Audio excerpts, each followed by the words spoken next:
ప్రభునామానికే మహిమ కలుగునుగాక.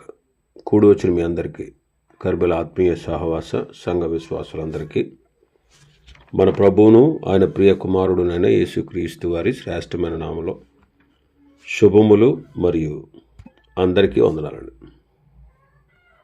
ఇర్మియా గ్రంథం 52వ అధ్యాయాన్ని మనం ధ్యానం చేసుకుంటున్నాం. ఇర్మియా గ్రంథం 52వ అధ్యాయం.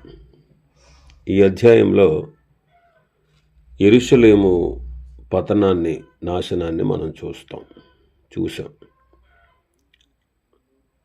మరి 30వ వచనం నుంచి ఆఖరి వరకు చూస్తే యెహోయాకీము యొక్క విడుదలను మనం చూస్తాం. యెహోయాకీము యొక్క విడుదల 31వ వచనం నుంచి ఆఖరి వరకు ఒకసారి చదువుదామండి. యోధా రాజైన యెహోయాకీను చెరబట్టబడిన 37వ సంవత్సరమున 12వ నెల 25వ దినమున బబులోను రాజైన ఎవిల్ మెరోదకు తన ఏలుబడి యందు మొదటి సంవత్సరమున యోధా రాజైన యెహోయాకీనునకు దయచూపి బందీ గృహంలో నుండి అతన్ని తెప్పించి అతనితో దయగా మాట్లాడి అతనితో కూడా బబులోనులో నుండి రాజుల సింహాసనం కంటే ఎత్తైన సింహాసనం అతనికి నియమించాను. మరియు అతడు తన బందీ గృహ వస్త్రములు తీసివేసి వేరు వస్త్రములు ధరించుకొని తన జీవితకాలమంతయు ఎవిల్ మెరోదకు సన్నిధిని భోజనము చేయుచూ వచ్చాను. మరియు అతడు చనిపో వరకు అతడు బ్రతికిన దినములన్నీ అనుదినము అతని పోషణకై బబులోను రాజు చేత భోజన పదార్థములు ఇయ్యబడుచుండెను. యెహోయాకీను చెరలో నుండి విడిపించబడుట. యెహోయాకీను చెర నుండి విడిపించబడి హెచ్చింపబడి రాజు సన్నిధిని భోజనం చేసేటువంటి భాగ్యాన్ని అతడు పొందుకోగలిగాడు. మనం ఇందులో కొన్ని ఆత్మీయ సత్యములు మనం ధ్యానం చేసుకుందాం. యెహోయాకీను చెరలో 37 సంవత్సరాలు ఉన్నాడు. అతడు చెరపట్టబడిన 37వ సంవత్సరమున 12వ నెల 25వ దినమున,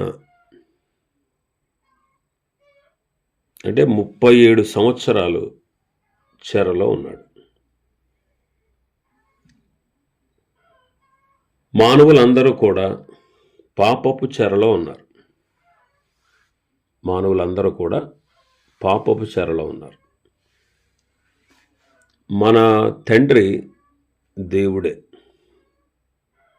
ఆయన మానవుణ్ణి సృష్టించకముందు మానవునికి కావలసినటువంటి వనరులన్నీ సిద్ధపరిచారు. ఈ సర్వ సృష్టిని మానవుని కొరకు చేసి 6వ దినమున మానవుణ్ణి నిర్మించి అతని ప్రక్కటెముకల్లో నుండి స్త్రీని నిర్మించి వారిద్దరికి వివాహం చేసి, మీరు ఫలించండి, అభివృద్ధి పొందండి, విస్తరించండి, భూమిని నిండించండి, ఏలండి, నా అధికారం క్రింద ఉండండి, నేను చెప్పినట్టుగా చేయండి, ఒకవేళ నా అధికారాన్ని మీరు ధిక్కరిస్తే మీరు పాపులవుతారు, నా నుంచి ఎడబాటై ఆత్మీయ మరణం పొందుతారు, భౌతికంగా మరణిస్తారు, మరణించిన తర్వాత నిత్య శిక్షకు పాత్రులవుతారని దేవుడు మొదటి మానవుడైన ఆదాముకు చెప్పాడు. ఆ మానవుడు దేవుని ధిక్కరించి దేవుడే ఆత్మీయ తండ్రిగా పోషకుడుగా ఉన్న ఆయన ధిక్కరించాడు. ధిక్కరించిన తర్వాత సాతాను అధికారంలోకి వెళ్ళిపోయాడు. అప్పటి నుంచి మానవులందరూ కూడా దేవుని కుటుంబంలో కాకుండా సాతాను కుటుంబంలో జన్మిస్తూ ఉన్నారు. సాతాను వాళ్ళకి ఆత్మీయ తండ్రి కాదు, కానీ వాడు ఆత్మీయ తండ్రి స్థానాన్ని తీసుకున్నాడు. కారణం, ఆదాము మనల్ని పాపమునకు అమ్మివేశాడు. కాబట్టి మొదటి మానవుడి ద్వారా మనం అందరం కూడా పాపపు చెరలో ఉన్నాం. పాపముల చేత, పాప పాశముల చేత బంధించబడి ఉన్నాం. అలా బంధించిన వాడు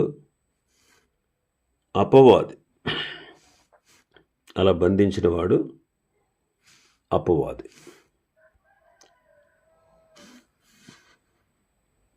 దుష్టుని దోషములు వాడిని చిక్కులు పెడుతుంది. వాడు తన పాప పాశముల వలన బంధింపబడును అని సామెతల గ్రంథకర్త అంటాడు.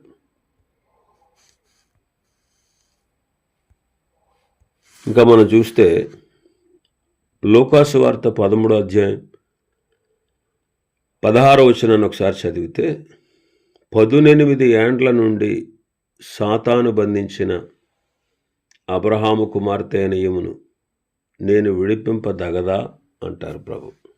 18 ఏండ్ల నుండి సాతాను బంధించాడు. కాబట్టి మానవుడికి శాంతి లేదు, సమాధానం లేదు. మానవుడు సాతాను ఆధీనంలో ఉన్నాడు. సాతాను ఈ లోకాధికారి. ప్రతి మానవుడు వాడి చెరలో ఉన్నాడు. అయితే చెరలో నుంచి విడిపించేవాడు, శాంతి సమాధానములు అనుగ్రహించేవాడు మన ప్రభువైన యేసుక్రీస్తు. యెహోయాకీము చెర నుంచి విడిపించబడడం మనం చూస్తాం. రెండవదిగా 37వ సంవత్సరము 12వ నెల 25వ దినమున విడుదల పొందినట్లు మనం చూస్తున్నాం 31వ వచనంలో. అయితే రాజుల 2వ గ్రంథంలో ఏమనుంటుందంటే 37వ సంవత్సరం 12వ నెల 27వ దినమున విడుదల పొందినట్లు మనం చూస్తాం. బైబిల్లో వ్యత్యాసాలు ఏమి ఉండవు. యెహోయాకీము విడుదల పొందుటకు బిల్లు ప్రవేశపెట్టిన దినం 25వ 37వ సంవత్సరం 12వ నెల 25వ దినం బిల్లు ప్రవేశపెట్టారు. విడుదల పొందిందేమో 27వ దినం. కాబట్టి బైబిల్లో వ్యత్యాసాలు ఏమి ఉండవు. మనం జాగ్రత్తగా వాటిని పరిశీలిస్తే మనకు అనేకమైన విషయాలు అర్థమవుతాయి. కొన్ని పొరపక్షాలు అక్కడక్కడ ఉన్నాయి, కానీ అవి పెద్ద లెక్కలోవి కాదు. యెహోయాకీను విడుదల పొందుటకు బిల్లు ప్రవేశపెట్టారు 25ని. బిల్లు పాస్ అయింది 27వ తేదీన. ఎవిల్ మెరోదకు అను రాజు అతడు ఏలన ఆరంభించినప్పుడు తన మొట్టమొదటి సంవత్సరంలో యెహోయాకీనును చెరలో నుంచి విడిపించాడు. ఇప్పుడు పాపపు చెరలో మానవులు ఉన్నారు. అందరూ కూడా సాతాను కుటుంబంలో జన్మిస్తున్నారు. మరి ఇప్పుడు పాపపు చెరలో నుంచి అందరూ విడుదల పొందాలి. మరి అలా విడుదల పొందించేవాడు, విడుదల ఇచ్చేవాడు మన ప్రభువైన యేసుక్రీస్తు. మరి మనం విడుదల పొందామా లేదా అది మనం గుర్తించాలి. ఒకవేళ విడుదలకు పొందకపోతే ఈనాడు క్రీస్తునందు విశ్వాసం ఉంచడం ద్వారా మనం విడుదల పొందుతాం. 107వ కీర్తనలో మనం చదువుతాం. 107వ కీర్తన 10వ వచనం నుంచి, దేవుని ఆజ్ఞకు లోబడక మహోన్నతుని తీర్మానమును తృణీకరించినందున బాధ చేత ఇనుప కట్ల చేతను బంధింపబడిన వారే, చీకటిలోనూ మరణాంధకారములోనూ నివాసము చేయువారి హృదయమును ఆయన ఆయాసము చేత కృంగజేసెను, వారు కూలి ఉండగా సహాయుడు లేకపోయాను. కష్టకాలమందు వారు యెహోవాకు మొరపెట్టిరి, ఆయన వారి ఆపదల్లో నుండి వారిని విడిపించెను. వారి కట్లను తెంపివేసి చీకటిలో నుండి మరణాంధకారంలో నుండి వారిని రప్పించెను. ఆయన కృపను బట్టి నరులకు ఆయన చేయు ఆశ్చర్య కార్యములను బట్టి వారు యెహోవాకు కృతజ్ఞతాస్తుతులు చెల్లించుదురుగాక. కష్టకాలమందు వారు యెహోవాకు మొరపెట్టారు, ఆయన వారి ఆపదల్లో నుండి విడిపించెను. వారి కట్లను తెంపివేసి చీకటిలో నుండి మరణాంధకారంలో నుండి వారిని రప్పించెను అంటారు.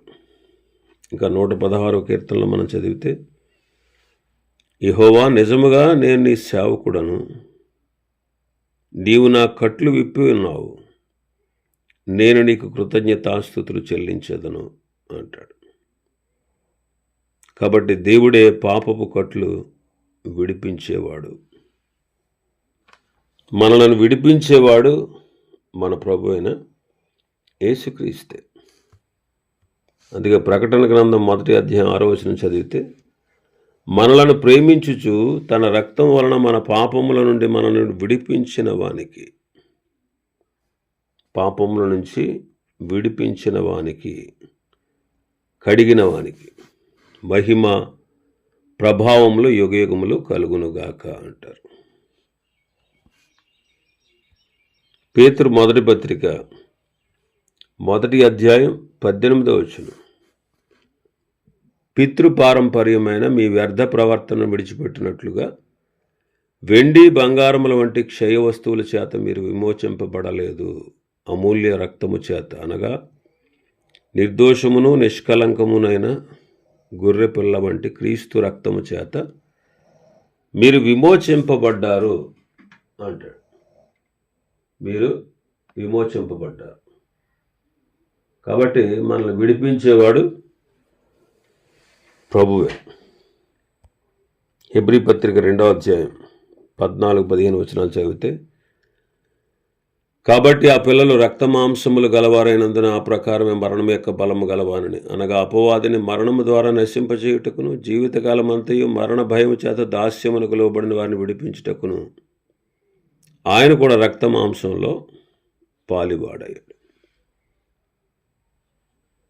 కాబట్టి మనల్ని విడిపించేవాడు, రక్షించేవాడు ఆయన.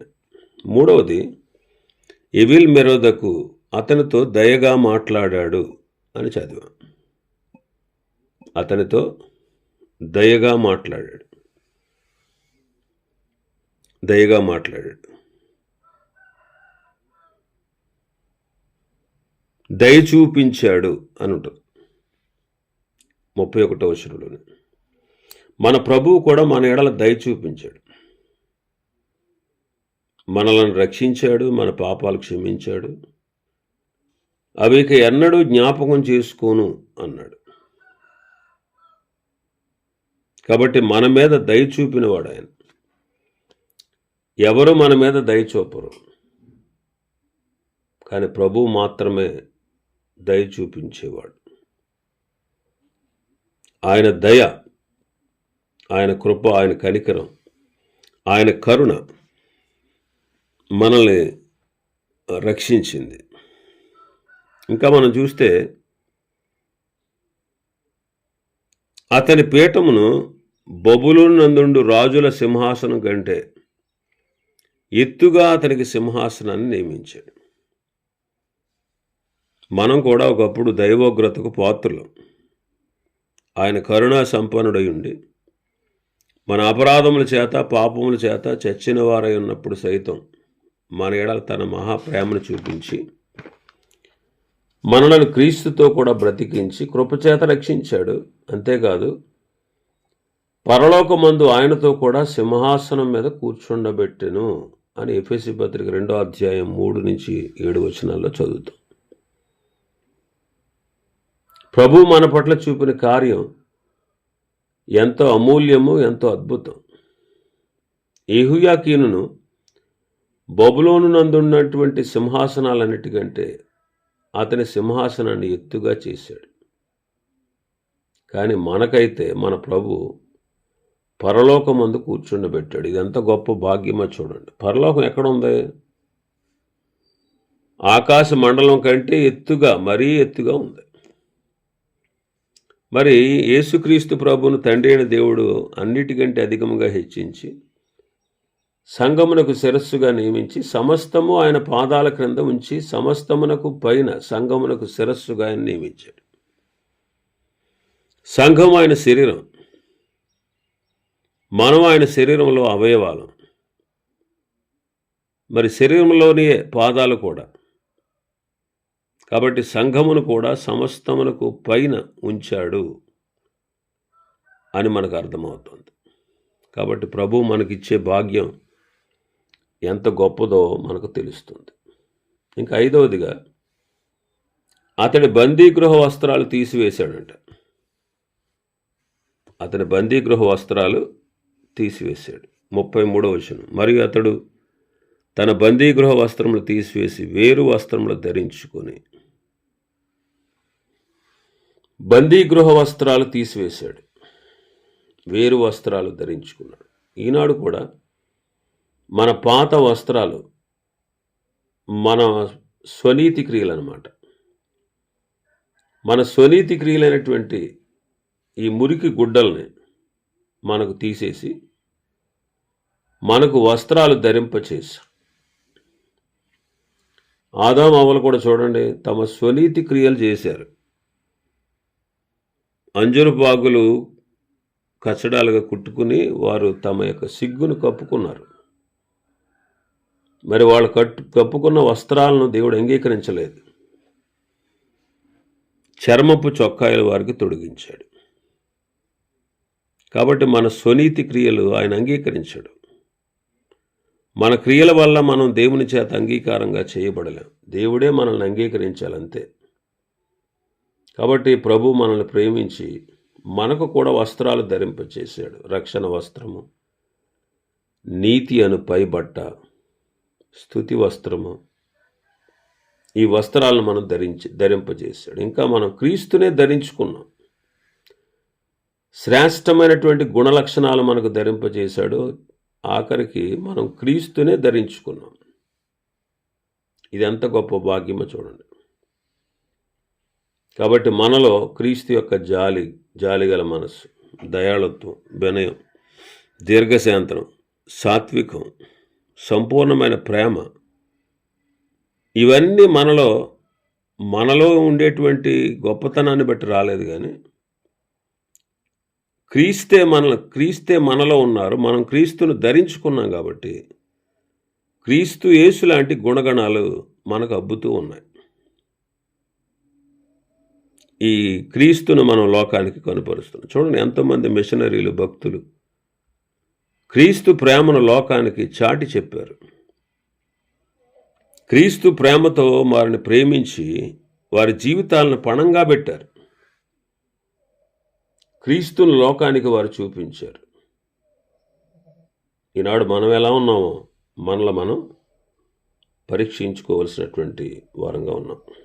ఇంకా మనం చూస్తే 6వదిగా తాను బ్రతుకు దినములన్నీ కూడా రాజు సన్నిధిని భోజనం చేస్తూ వచ్చాడంట. తాను బ్రతుకు దినములన్నిట 34వ వచనం. అనుదినము తన జీవితకాలం అంతా కూడా ఎవిల్ మెరోదకు సన్నిధిని భోజనము చేస్తూ వచ్చాడు. ఈనాడు మనం కూడా ప్రభు యొక్క శరీరంలోను ప్రభు యొక్క రక్తంలోనూ మనం బ్రతికినంత కాలం పాలు పంపులు పొందే భాగ్యాన్ని ప్రభు మనకిచ్చారు. ఆ పాలు పొందే భాగ్యాన్ని ఇచ్చి యోగ్యంగా ఆయన ఆరాధించి, స్తుతించి, ధ్యానించి గణపరిచే భాగ్యాన్ని దేవుడు మనకిచ్చాడు. ఇంకా మనం చూస్తే అతడు బ్రతికిన దినములన్నీ కూడా అనుదినము అతని పోషణకై బబులోను రాజు చేత భోజన పదార్థాలు ఇవ్వబడ్డాయి. అనుదినము ఏనాటి భత్యం ఆనాడు ఆ రాజు చేత నిర్ణయించబడింది. తాను బ్రతికినన్నాళ్ళు కూడా రాజు ఏదైతే అతనికి ఇవ్వాలని నిర్ణయించాడో ఇస్తూ వచ్చారు. ఏ రోజు కూడా కొరత లేదనమాట. సమృద్ధి అనమాట, సమృద్ధి. ఈనాడు మనం కూడా మన ప్రియ ప్రభు మన జీవితాల్లో కూడా ఏ విధమైనటువంటి కొరత లేకుండా ఆయన మనకు అనుగ్రహిస్తూ ఉన్నాడు.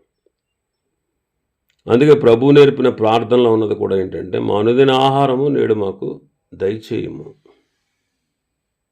కాబట్టి అనుదినము కూడా ప్రభు మనకు అన్ని విధాలా సహాయపడుతున్నాడు. అన్ని విధాల, అటు ఆర్థికంగా, భౌతికంగా, ఆత్మీయంగా సమృద్ధి అయినటువంటి ఆహారాన్ని ప్రభు మనకు ఇస్తున్నాడు. కాబట్టి క్రీస్తులో మనకు దొరికినటువంటి భాగ్యములు సాటి లేనివి, అద్భుతమైనవి. కాబట్టి మనం ప్రభువుని ఎంతగానో స్తుతించబద్దులమై ఉన్నాం. ఇవండి